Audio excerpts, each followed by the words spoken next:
Algebra 2, we're moving into Chapter 6. Title of Chapter 6, let's see, look it up. It is Data Analysis and Statistics. Some of the stuff you may have done when you were much younger, or you may not have. As usual, the warm-up is super duper important. Here when it says evaluate the expression, this right here is a symbol for a factorial. And what it means is 5 times 4 times 3 times 2 times 1, which in this case is 120. In your calculator, if you push the math button and then arrow over to the probability, and then arrow down, you'll see that symbol. So you can type this into your calculator and hit enter, and it'll spit out 120. Okay? Here again, I've got a factorial and a factorial. 4 minus 2 is in fact 2 factorial times 3 factorial. So that's 2 times 1 times 3 times 2 times 1, which in this case is 12. 8 factorial over 5 factorial, a lot of work. We can write it out though. 8, 7, 6, 5, 4, 3, 2, 1 over 5, 4, 3, 2, 1, and see that we can cancel half this out. So 8 times 7 times 6. So just this is 336. All right, permutations and combinations. This is called a permutation. A little bit on permutations. A permutation is where we arrange the members of a set into a sequence or order. Okay? We're going to rearrange a list of things into a certain order. We can call those, like, we're going to rearrange elements in a certain order, or members of a set, like numbers, into a certain order. So we call this a permutation, or we're permuting, which is a silly way to say it, but these numbers in their specific spaces also mean something. All right, I've written a few things down, permutations and how they work. What we would say is I have a permutation of 7 different elements arranged in 5 different spaces. I could go ahead and say that if I have 7 letters, A, B, C, D, E, F, G, 1, 2, 3, 4, 5, 6, 7, yet I only had 5 chairs. 1, 2, 3, 4, 5 chairs. So I want to arrange those 7 letters in the 5 chairs.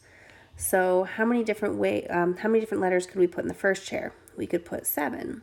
How many could we put in the second chair? Well, we've already put 1 in the first chair, so we've got 6 left over. How many could we put in the third chair? We've used 2. That's really how it works, is I have 7 different ways to put something in the first chair, 6 different ways to put something in the second chair, 5 different ways, 4 different ways, 3 different ways.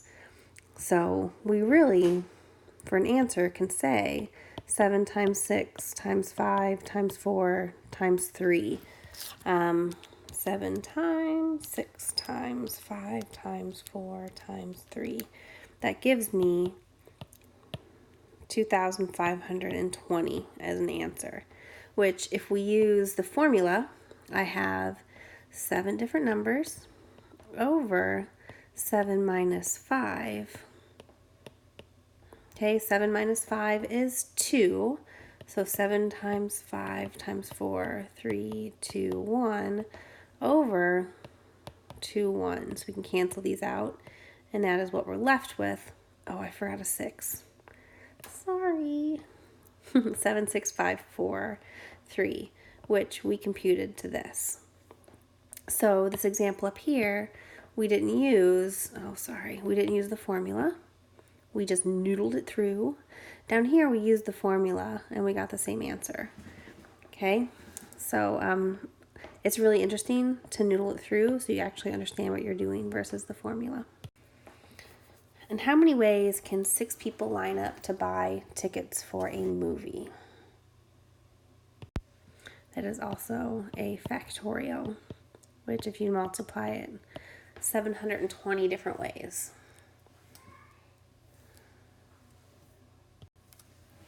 All right, moving into our new material. You've learned that order is important for some counting problems. For other counting problems, order is not important. For instance, if you purchase a package of trading cards, the order of the cards inside the package is not important.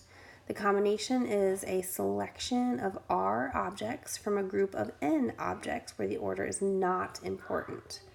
So combination is not, the order is not important.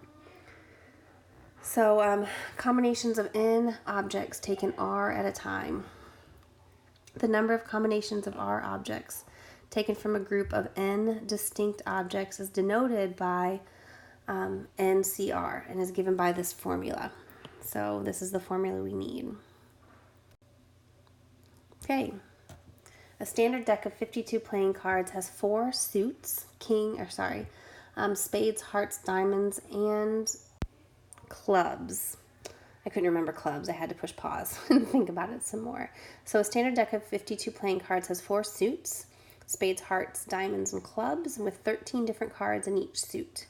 King, queen, jack, and then 10, 9, 8, 7, 6, 5, 4, 3, 2, and ace. If the order in which the cards are dealt is not important, how many different 5-card hands are possible? That's question 1, or question A. And how many 5-card hands are all 5 cards of the same color? Whew. So first we have the order in which the cards are dealt is not important. How many different 5-card hands are possible? So order is not important. We are doing a combination. We have 52 cards and we need 5-card hands. So we have 52 factorial over 52 minus 5 factorial times 5 factorial. This is 52 over 47. So really we're going to have 52, 51, 50, 49, 48, and 47 over, sorry, this is factorial because we can keep going. 47 factorial times 5 factorial. So we can cancel everything out from that point on. And then we have 5 factorial. 5, 4, 3, 2, which is 120.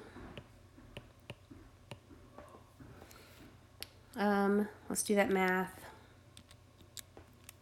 Sorry, I'm multiplying on my rinky-dinky little calculator today. Ooh, that's a big number. 259,890. That was something times 10 to the 8th. But our answer is given. 2,598,960. And how many 5-card hands are all 5 cards the same color? Oof. So we have same color.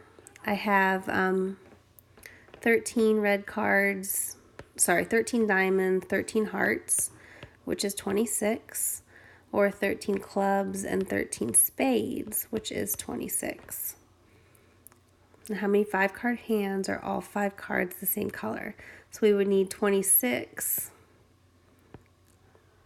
and 5. But I have 2 colors. I need all the same color. This is where things get hard and we really have to think. So the first combination is color. I have all the same color. I need red or black, and I have 2 possible, red or black.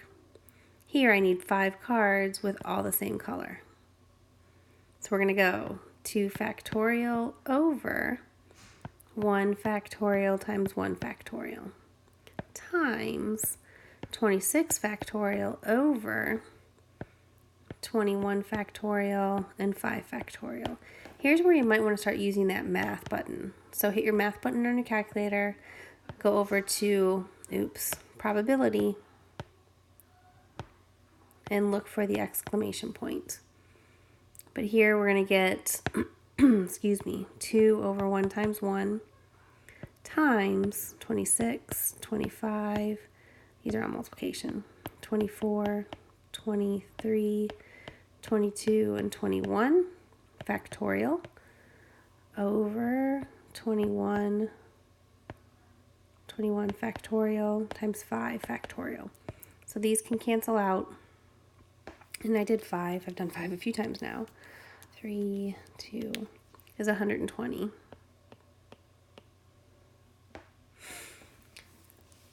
So this gives me, hit out all the calculator, this gives me 131,560 different 5-card hands where all 5 cards are the same color. Multiple events. When finding the number of ways both an event A and an event B can occur, you need to multiply, as in part B of example 1, where we had the combination 2 different colors, we all want the same, times the combination of 26 cards of all the same color. When finding the number of ways that event A or event B can occur, you add instead. So when you're doing event A and event B, you multiply. When you do event A or event B, you add. William Shakespeare wrote 38 plays that can be divided into 3 genres. Of the 38 plays, 18 are comedies, 10 are histories, and 10 are tragedies. How many different sets of exactly 2 comedies and 1 tragedy can you read? How many different sets of at most 3 plays can you read? Whew. So first, how many different sets of exactly 2 comedies and 1 tragedy can you read? You can choose 2 of the 18 comedies and 1 of the 10 tragedies. So we have 18 and 2, 10 and 1. So we got 18 factorial over 16 factorial times 2 factorial times 10 factorial over 9 factorial times 1 factorial. This gives me 153 times 10, which is 1,530. Okay, change it up a little bit. How many different sets of at most 3 plays can you read? You can read 0, 1, 2, or 3 plays. Because there are 38 plays that can be chosen,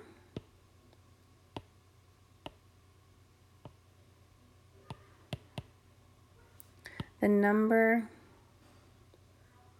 of possible sets of plays is, we've got, 0. I know, it's so silly. 1, 2. Okay, to work out all that math, we would have 38 factorial over 38 factorial, 0 factorial. Well, okay, we can figure out all of these. We have the formulas now.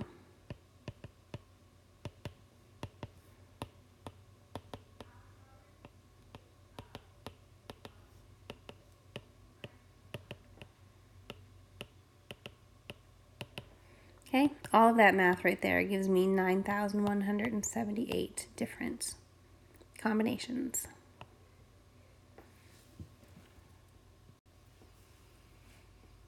Subtracting possibilities. Counting problems that involve phrases like at least or at most are sometimes easier to solve by subtracting possibilities you do not want from the total number of possibilities. If we look at this basketball example, during the school year, the girls' basketball team is scheduled to play 12 home games. You want to attend at least 3 of the games. How many different combinations of the games can you attend? Well, that's going to take forever to calculate because you'd be 12-3, 12-4, 12-5, etc., 12-12. Okay, that's a lot, right? So instead, we can make it a little bit easier. We can, instead of adding all the combinations, we're gonna reason through it a little bit different. So for each of the 12 games, you can choose to attend or not attend the game. So there are actually 2 to the 12 total combinations.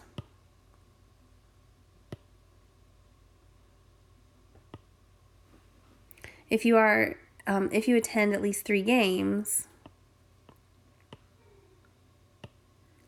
you do not attend only a total of 0, 1, or 2 games.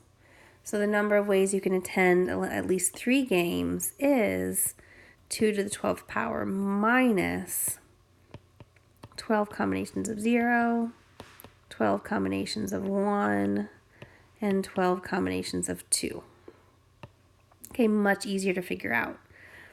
So 2 to the 12th power is 4,096 minus 1 plus 12 plus 66, using my handy dandy calculator, equals 4,017 for an answer.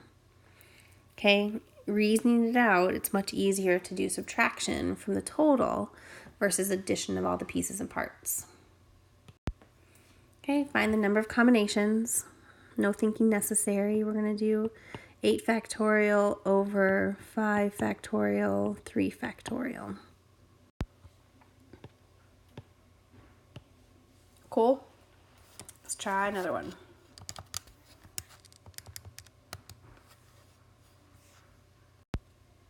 Here I have 10 factorial over 4 factorial, 6 factorial, which gives me 210.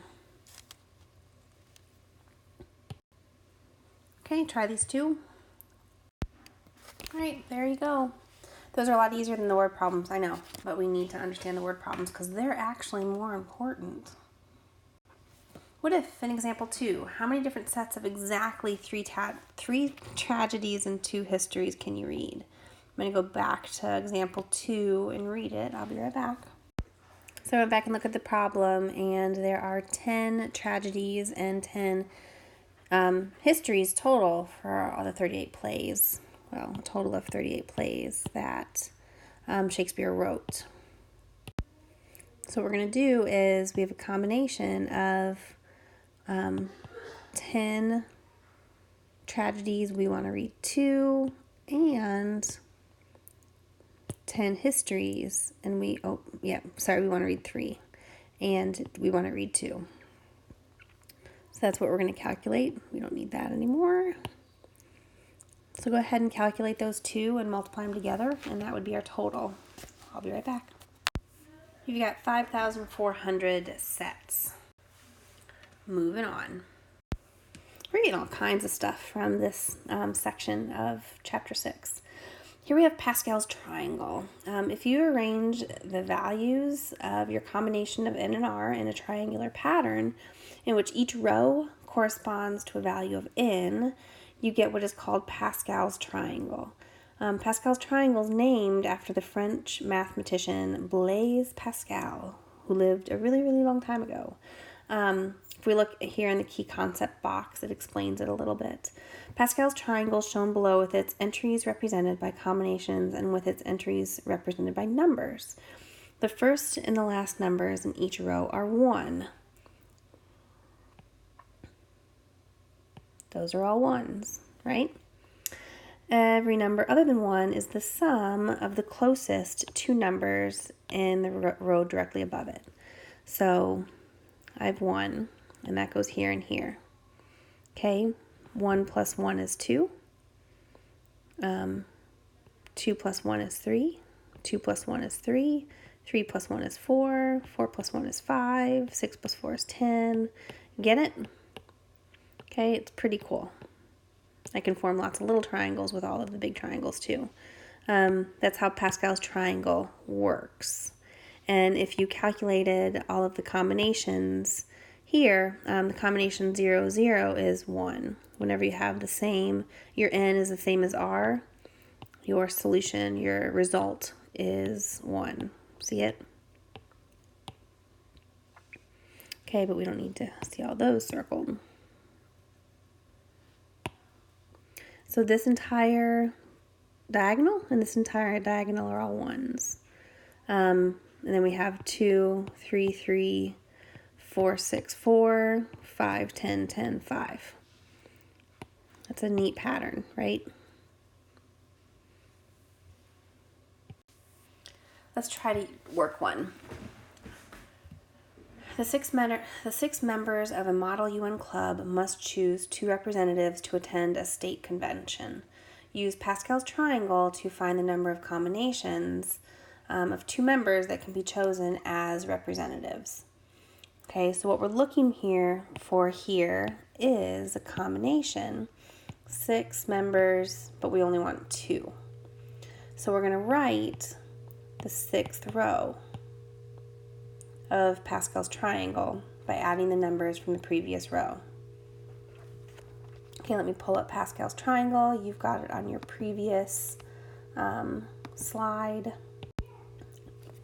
Excuse me, if you look, your previous row actually isn't there. We would have C6, 0, C6, 1, C6, 2.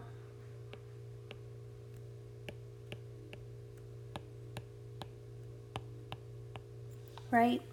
So that's Pascal's triangles combinations, which we actually don't like. But I can do 1, and if you go back to the chart, let's see, the 5th row, I'm going to write it up here. The 5th row of the Pascal's triangle as numbers is 1, 5, 10, 10, 5, and 1. We can actually use this. So I've got a 1 there and a 1 there. We've got 1 plus 5 is 6. 5 plus 10 is 15.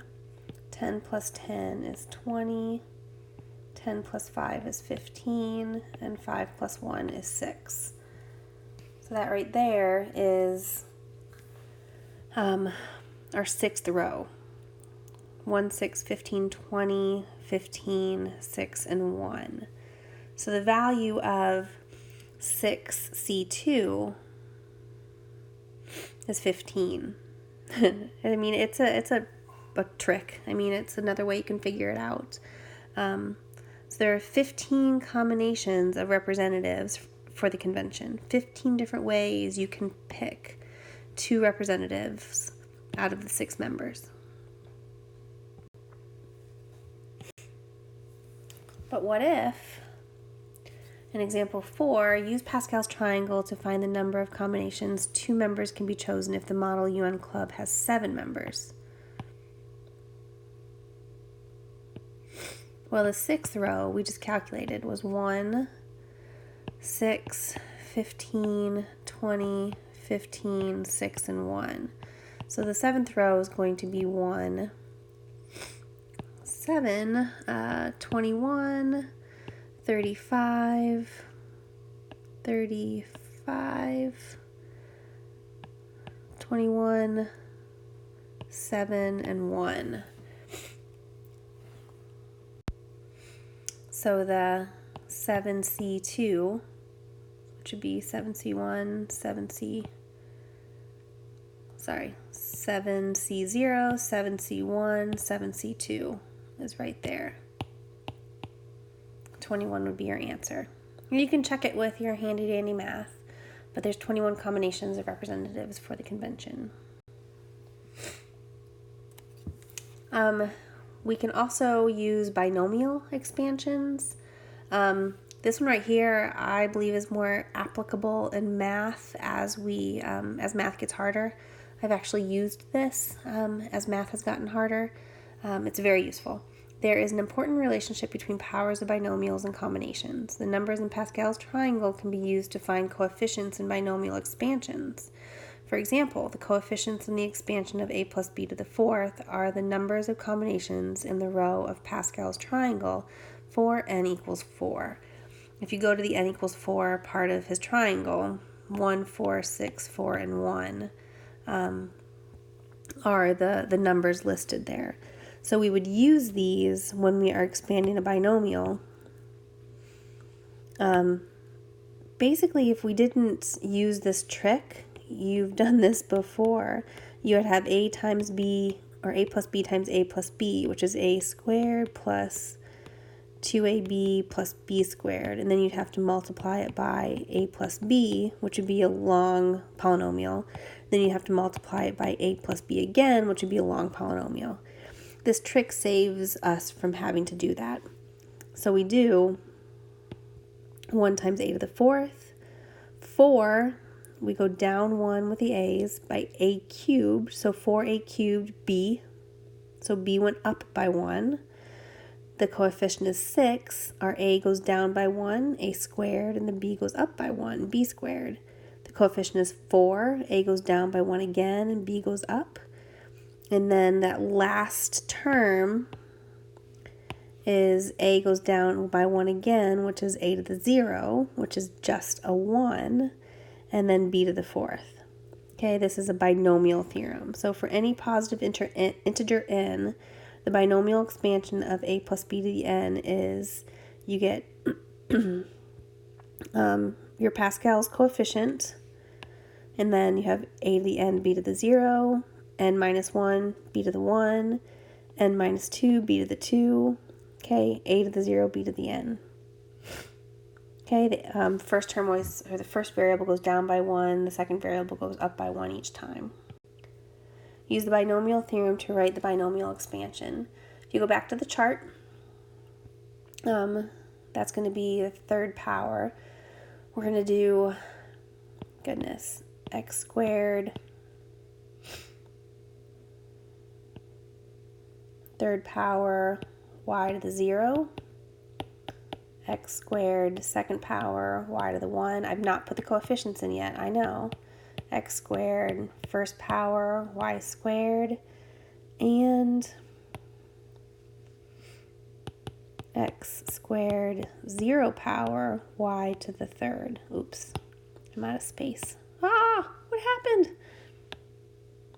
happened? Sorry.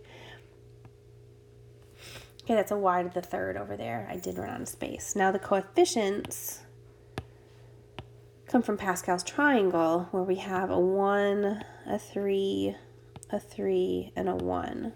So we can write this a little bit neater as x to the 6th, y to the 0 is 1, plus 3x to the 4th, y, plus 3x squared, y squared, plus 1, x squared to the 0 is 1, y cubed.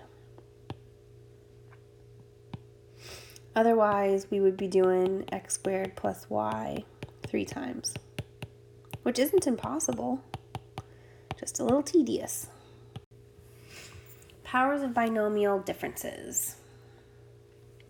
To expand a power of binomial difference, okay, this would be like x minus y, you can rewrite the binomial as a sum. The resulting expansion will have terms whose signs alternate between positive and negative. So we're going to take that binomial and change it to plus a negative. Okay? So here we have one. I have a plus negative 2b to the 4th. So our first term is going to be to the 4th power, and our second term will be to the 0 power. I'll put the coefficients in later. 3rd power, 1st power, 2nd power,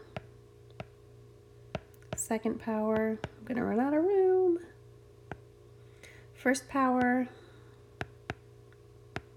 3rd power, I need one more, sorry. So we have 0 power, which I'm not going to, well, all right, and 4th power. Okay, I'm going to fill in the coefficients. We're going to start with 1, which we always do, and then we have 4, 6, 4, and 1. Okay, let's simplify. A to the 4th, that is 1. 4, a to the 3rd, if this is to the 1st power, it actually stays a negative. So I'm going to write that negative out here. Negative 2b. Now let's do this.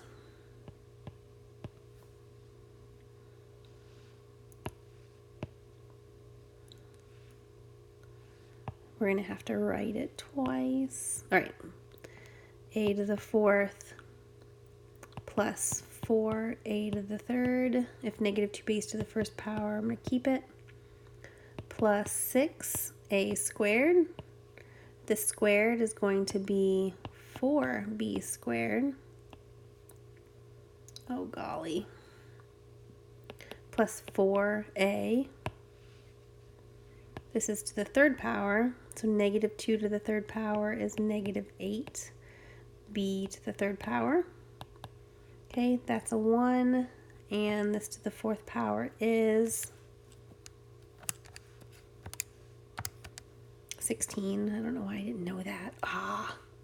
16b to the 4th. Let's simplify it one more time.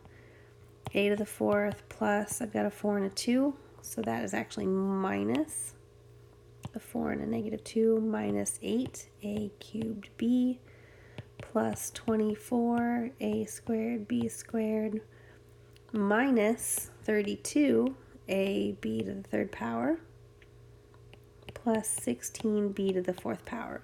What I want to point out here is very important. Okay, we're going opposite signs. So positive, negative, positive, negative, positive. Okay, that's not a mistake. It should be like that every time. Okay?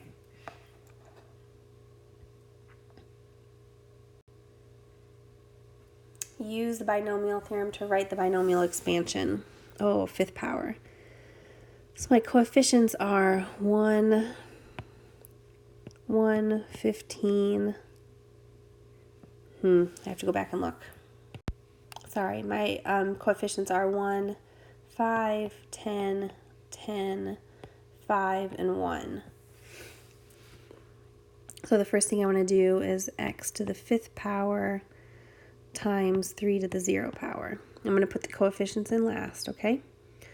X 4th power, 3 1st power, 3rd squared. See how my coefficients are going down and up? Squared, 3rd power, 1st power, 4th power, and 0 power, 5th power. So that gives me, oh, let's go ahead and write our coefficients in a different color. 1, 5, 10, 10, 5, and 1. So this gives me just plain old x to the 5th. Then I have a 5 times a 3 is 15x to the 4th. 3 squared is 9, so we're going to do 90x cubed. 3 cubed is 27 times 10. 3 to the 4th is 81. Yep. Times 5. is 405. 3 to the 5th, I actually don't know that one. 243. And no x. Cool. Okay, it should be getting easier, I hope. My coefficients for the 4th row are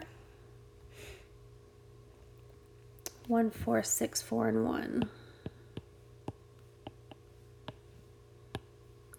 So I'm going to have 4th power 0, 1st, 2nd, 3rd, 4th. And my coefficients, I have 1, 4, 6, 4, 1. Oops, that's in the wrong spot. There. Okay, simplify. I have, this goes away. It becomes a 1. 4 times 2 is 8. 2 squared is 4. 6 times 4 is 24. 2 cubed is 8. 4 times 8 is 32.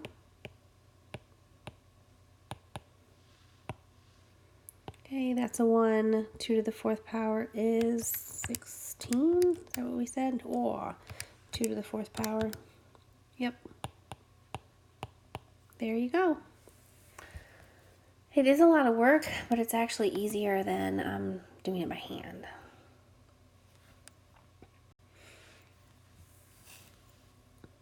I'm going to ask you to practice these, okay? And I'm going to give you the answer. I'm going to push pause and give you the answer. All right, what I want to point out here is a few important things. This is an even power, so we're starting out positive, negative, positive, negative, positive. Even power. This is an odd power, so we actually start out negative, positive, negative, positive. Okay? We go 4, 3, 2, whoops. 4, 3, 2, 1, and 0, so the P goes away. Where we have no Q, 1, 2, 3, and 4. Not a mistake, okay? Find the coefficient of x to the 4th power in the expansion 3x plus 2 to the 10th power.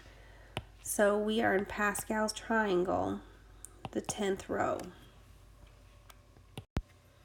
Okay, I finished the end of the Pascal's triangle. I don't know a trick to do this quicker. In red is the 10th row. So find the coefficient of the x to the 4th. Okay, that one, let me get a different color here. So that is C10-4. So we have C10-10, 10-9, 10-8, 10-7, 10-6, 5, 4. I think it's that one right there. So we have 210 is our coefficient, but we need 3x to the 4th. And if this is the 4th, then we're going to have 2 to the, I think 5th, no, 6th. Yep. So do all our math here. 210, 3 to the 4th is 64. 2 to the 6th is, sorry, 3 to the 4th is not that. 81. 2 to the 6th is 64. 210 times 81 times 64 is a big number.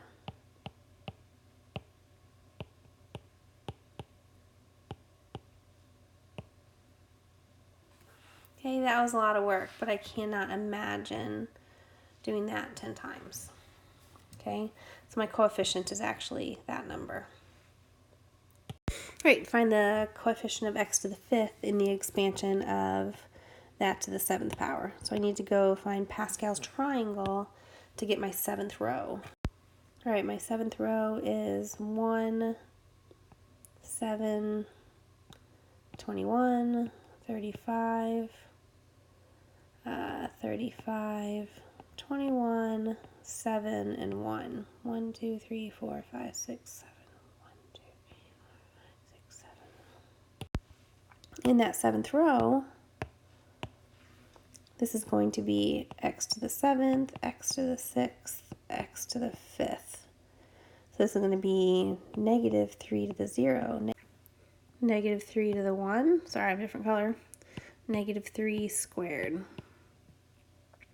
So right here is the term I'm going for. 21 times x to the 5th times negative 3 squared is 9. 9 times 21 is 189. X to the 5th is my answer. Find the coefficient of x cubed in the expansion of the 8th. So let's get the coefficients. I'm going to have 1. I'm just going to go up here and look. 8, 28, 56, 70, 56, 28, 8, and 1. So I'm going to go from 2x to the 8th power, 2x to the 7th power, 2x to the 6th power,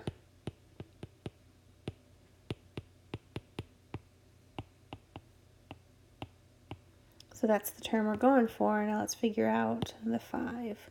5 to the 0, 1, 2, that's a 5. 3,